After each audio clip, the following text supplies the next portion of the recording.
A group of us are here today outside Whitehall to deliver a petition to Nick Clegg. 4,000 people have signed this petition. We're asking the Liberal Democrats to vote in favour of EU climate legislation to help keep tar sands out of Europe.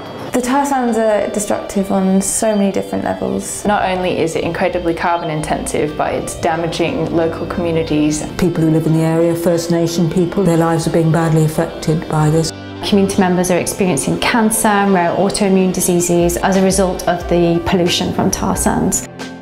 The effects on the climate and local communities will be devastating if we start importing huge amounts of tar sands oil into Europe. The EU Fuel Quality Directive is a piece of legislation that would label tar sands derived fuels as more carbon intensive than conventional fuels. And tar sands is 2 to 3 times more polluting than conventional oil, so it's really important that we take the moment to label it as such.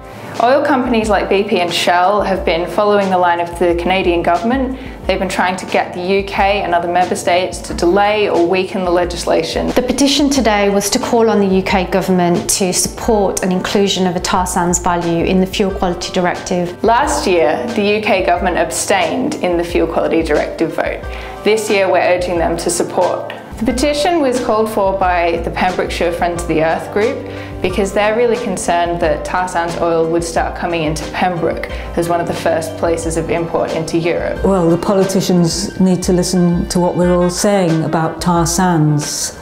It's, you know, now is the time to do something. Don't import this fuel. 4,000 people have signed the petition already, but there's lots more going on. We've got student groups mobilising, we've got days of action coming up. We've got a lot of things that people can do to get involved. We want local groups to start pushing on this issue. We want people to start talking about it. Sign the petition if you haven't already and do what you can to make sure that we keep tar sands out of Europe.